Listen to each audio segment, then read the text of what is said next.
Hello, and welcome to Lyla's Lullabies, where we hang out with Lyla, a traveler who explores the world at her own pace while sharing her most enriching and restorative moments with you. In tonight's story, we'll follow Lyla as she finds herself in New York City for New Year's Eve. There's nowhere you need to be, nothing you need to remember. Just settle in, get comfortable, and let yourself go. We're so glad you're here. Whenever you're ready, let's begin.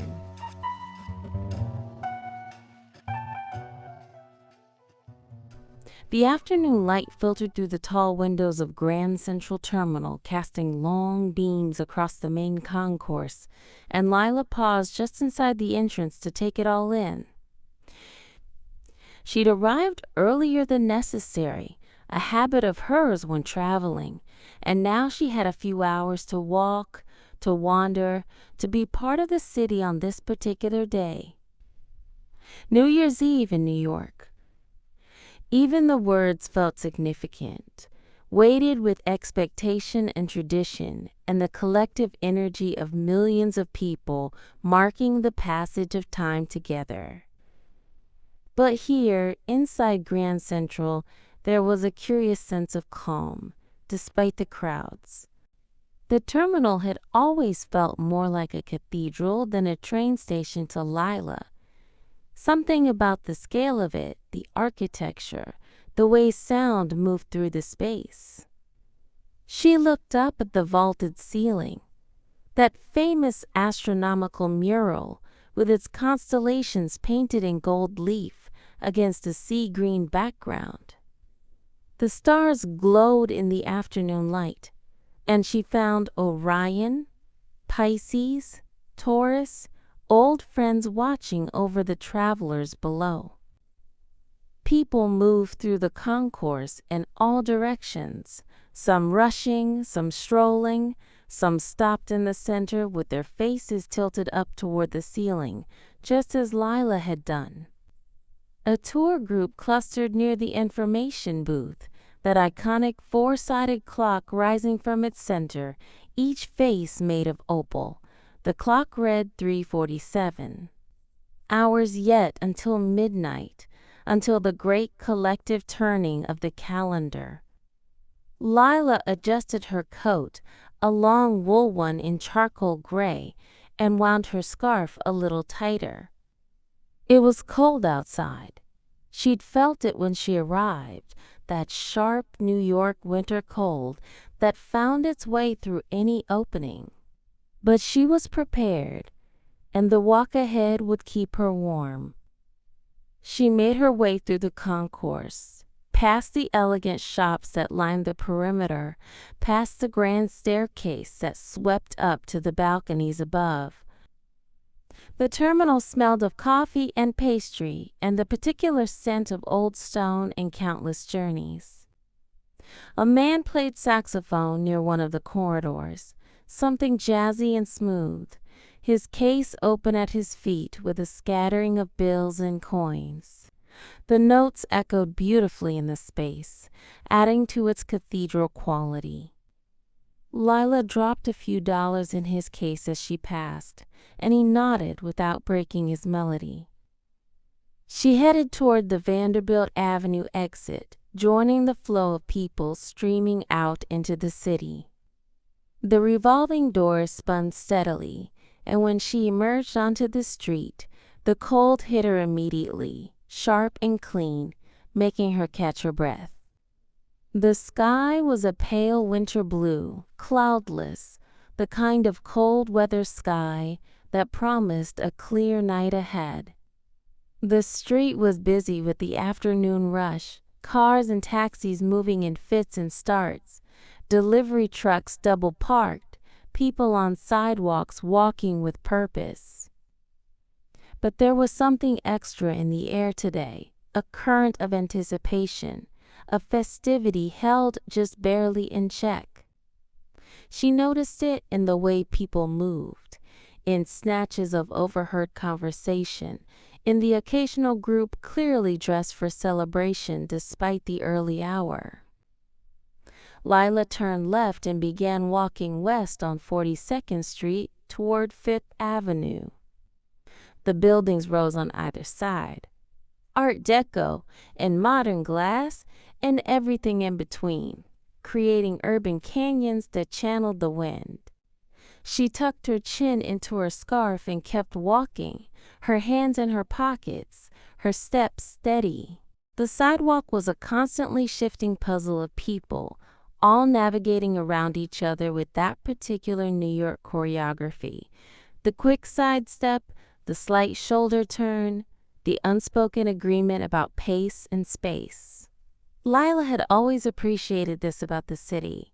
Everyone was going somewhere, and there was a collective efficiency to how people moved that felt almost graceful once you understood its rhythm. She passed office buildings where people streamed out, clearly released early for the holiday. A group of women in business attire laughed together, making plans, checking phones. Two men shook hands on the corner, wishing each other a happy new year before heading in opposite directions. A security guard stood in a doorway, smoking a cigarette, watching the street with patient interest. At the corner of Fifth Avenue, Lyla paused. This intersection always felt significant. 42nd and Fifth. The New York Public Library rising to her right with its famous stone lions, patience and fortitude, guarding the entrance. The library's Beaux-Arts facade glowed in the afternoon light. All that pale marble and intricate detail, the flags snapping in the wind above the entrance. She crossed Fifth Avenue and continued west, and now she could see it ahead. Rockefeller Center, still several blocks away, but announcing itself through the crowds beginning to thicken, the energy beginning to shift. This was one of the most iconic locations in the city on any winter day, but on New Year's Eve, it held special significance, a way station between the everyday and the celebration to come. The buildings along this stretch of 42nd Street were a study in contrasts. Old theaters with ornate facades next to modern glass towers, small shops tucked between massive office buildings. Lyla passed a coffee shop where every table was full, people wrapped around steaming mugs, their conversations animated. A bookstore, with its display window full of novels, their covers bright against the winter afternoon. A jeweler with a security guard at the door and diamonds glittering in carefully lit cases.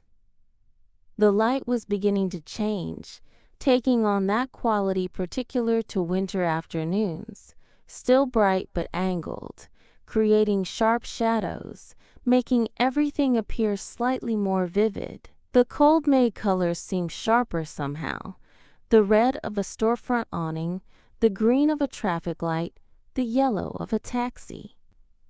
As she walked, Lyla became aware of music, faint at first, then gradually clearer.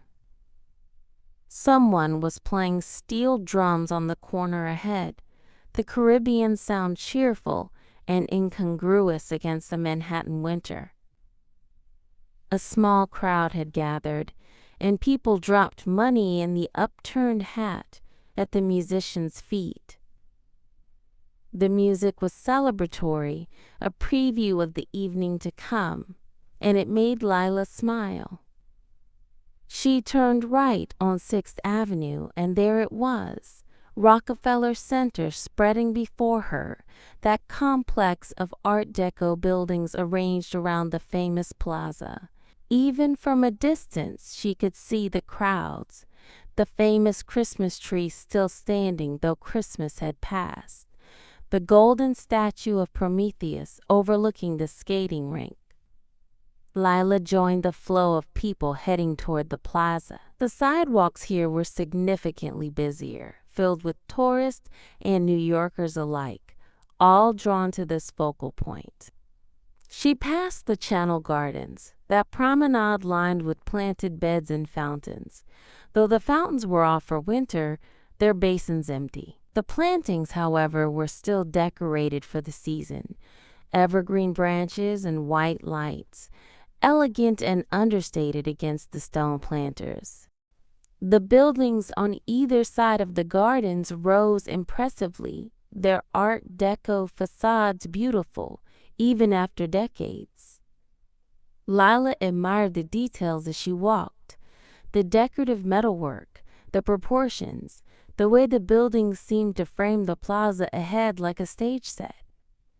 And then she was there, at the edge of the sunken plaza, looking down at the famous ice skating rink.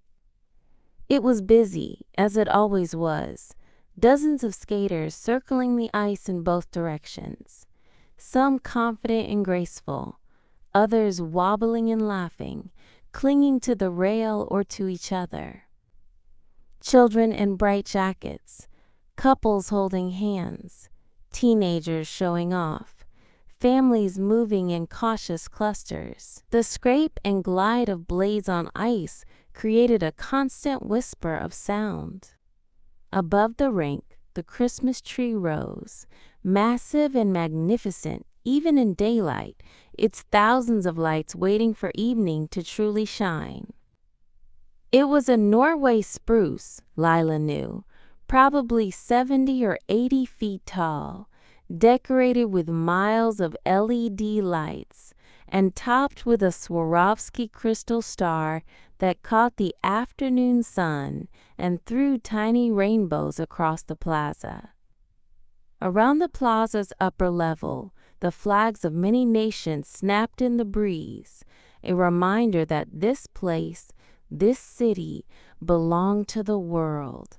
Lyla found a spot at the rail where she could stand and watch the skaters, and she settled in, content to observe. The rink was surrounded by those golden sculptures of classical figures, frozen in their eternal poses, and behind them rose 30 Rockefeller Plaza, 30 Rock, that tall, elegant Art Deco tower that had become so iconic. She could see the observation deck near the top, tiny figures visible even from here, looking out over the city.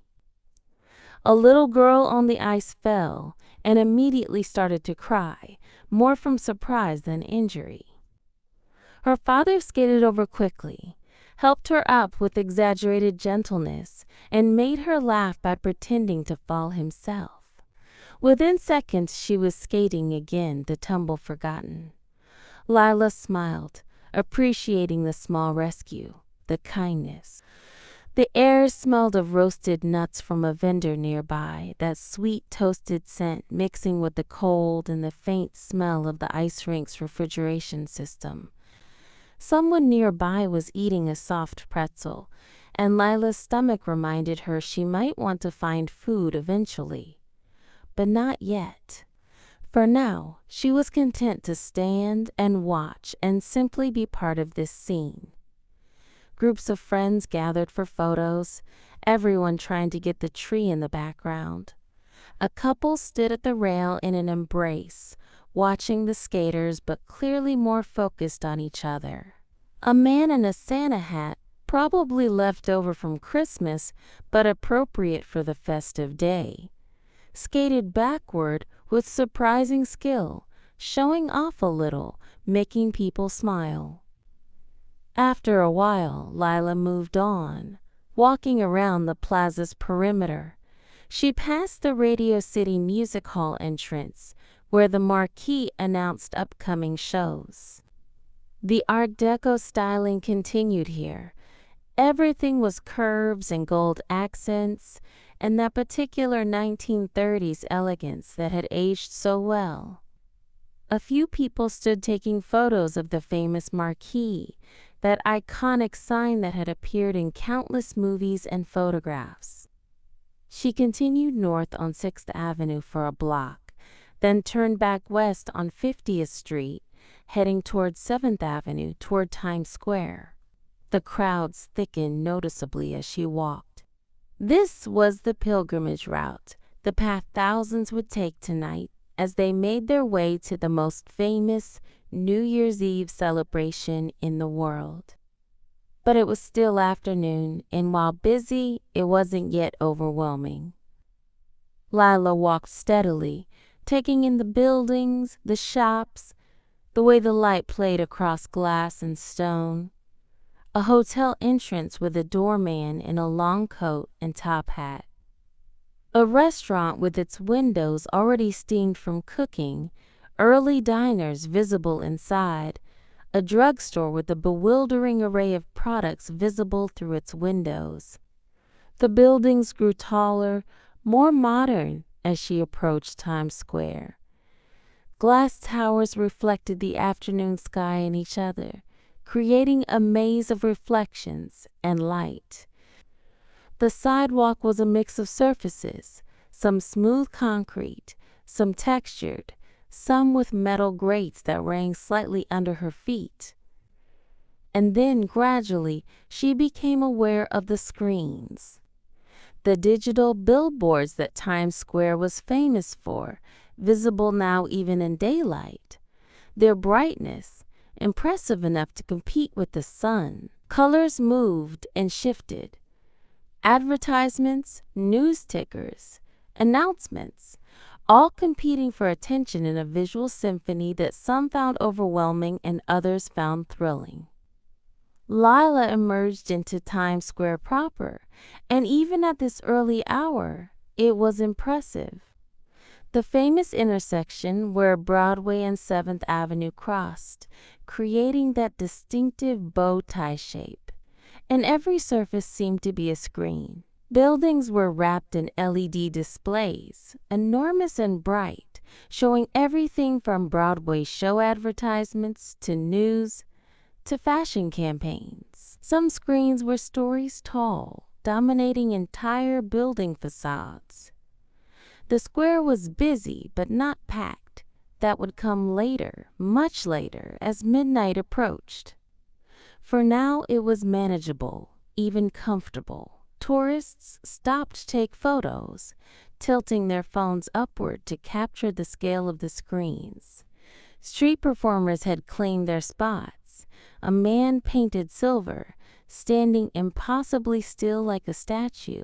A group of musicians with drums and guitars. Someone in a cartoon character costume posing for pictures. Lyla walked slowly through it all, looking up, turning in a slow circle to take it all in. There was something almost overwhelming about Times Square, even when you were prepared for it. The sheer amount of visual information, the brightness, the energy. But there was also something undeniably exciting, a sense of being at the center of something significant. She found a spot near one of the buildings where she could stand without blocking foot traffic, and she settled in to watch. A massive screen was counting down to midnight, still hours away, and showing highlights from previous New Year's Eve celebrations in Times Square. Images of crowds, of the famous ball drop, of confetti falling like snow, of people kissing and cheering and celebrating the turn of the year. The ball itself was visible, of course, mounted on the building at one Times Square, ready for its famous descent at midnight. It hung there, dormant for now, a 12-foot diameter sphere, covered in Waterford crystal triangles, that would light up spectacularly when the time came. Lyla had never actually been here for the midnight moment.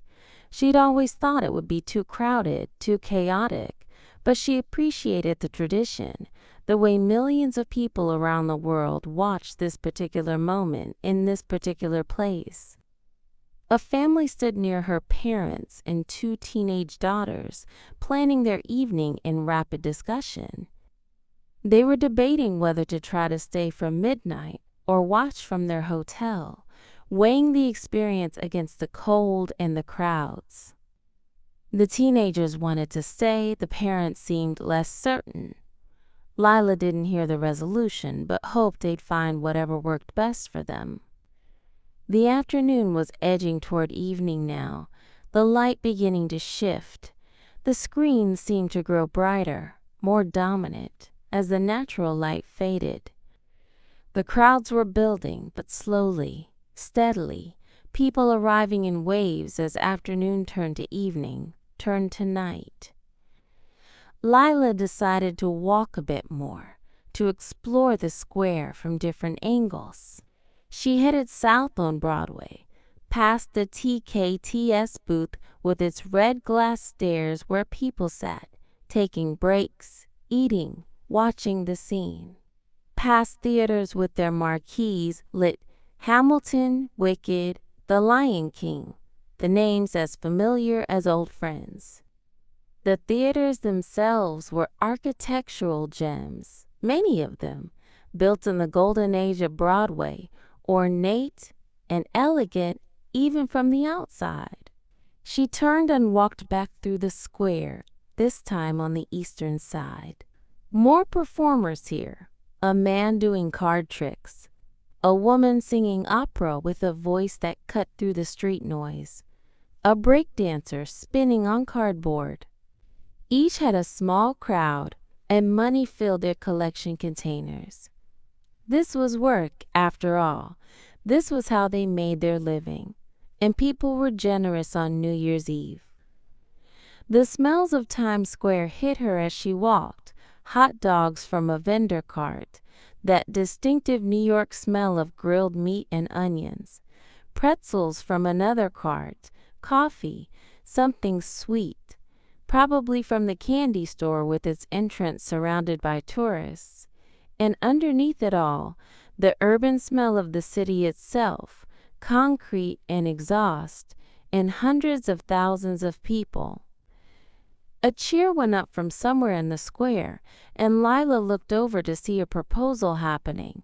A man on one knee, a woman with her hands over her mouth, a crowd gathered around them. She couldn't hear the words, but she saw the woman nod vigorously, saw them embrace, saw the crowd applaud. New Year's Eve proposals were a tradition, she knew, a way of marking both a personal and collective new beginning.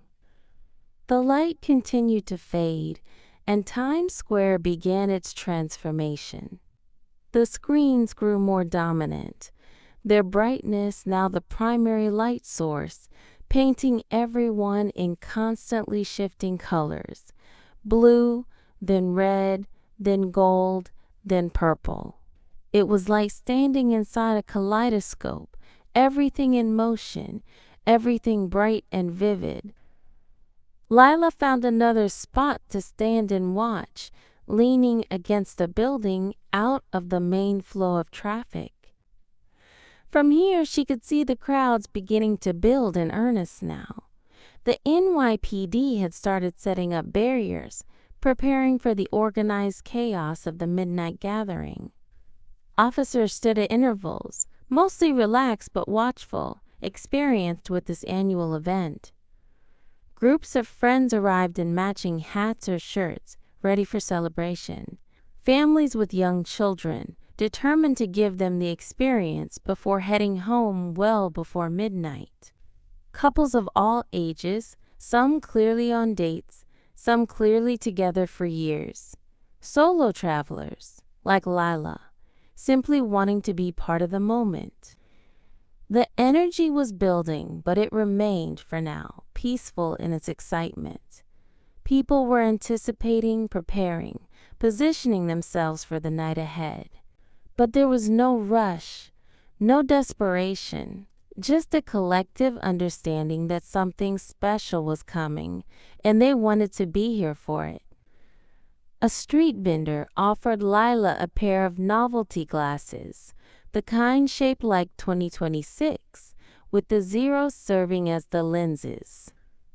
She smiled and declined, but appreciated the offer, the entrepreneurial spirit, the way New York found a way to commercialize and celebrate simultaneously. She checked her watch. Just after 5 now. The evening stretched ahead, full of possibility. She had no plans to stay until midnight. That wasn't her style. But these hours leading up to it, this time of anticipation and preparation, this felt exactly right. Lyla walked slowly back through Times Square one more time, taking in all the details. The specific advertisements on the screens, the particular performers who'd claimed their spots, the ever-growing crowd of people gathering to mark this passage of time. Above, the sky had turned that deep winter blue that comes before full darkness, and already a few bright stars were visible. Or perhaps they were planets.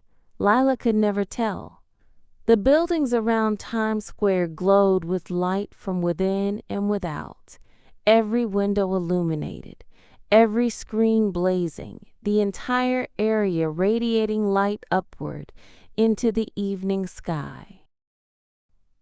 She thought about the year ending, the year beginning, about all the people around her, each carrying their own hopes and reflections, their own stories of the year past and dreams for the year ahead. About this tradition, this gathering, this collective marking of an arbitrary but meaningful moment.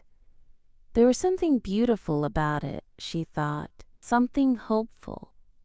Despite everything, despite challenges and uncertainties, despite difficulties personal and global, here were thousands of people choosing to celebrate, choosing to hope, choosing to believe that turning the calendar might somehow matter, might somehow make things new. A group near her started singing, not organized, just spontaneous. New York, New York, the Sinatra version, and others joined in. The voices were untrained but enthusiastic, and somehow the imperfection made it more genuine, more moving. If I can make it there, I'll make it anywhere. Lyla found herself humming along, not quite singing, but part of it nonetheless.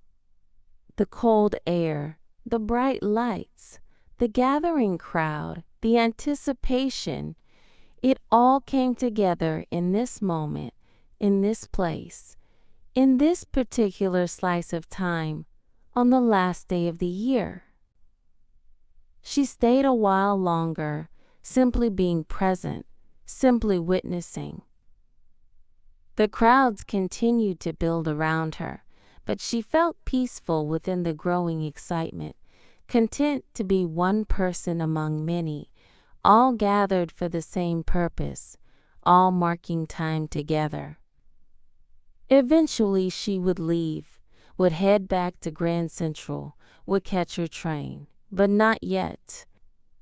For now she stood in Times Square on New Year's Eve, surrounded by light and sound and humanity, feeling the peaceful anticipation of new beginnings, letting the festive energy wash over and around her without consuming her. The screens above showed the countdown clock, 6 hours, 53 minutes, 27 seconds until midnight, until the ball dropped, until the new year arrived, until the collective exhale and cheer, and that moment of pure shared joy. But those hours in between, these hours, held their own magic, the anticipation, the preparation, the gradual building of energy, the peaceful excitement of knowing something wonderful was coming and choosing to be present for every moment leading up to it. Lyla smiled, tucked her hands deeper into her pockets, and let herself be part of it all. This city, this celebration, this turning of the year, content and calm and quietly, deeply happy.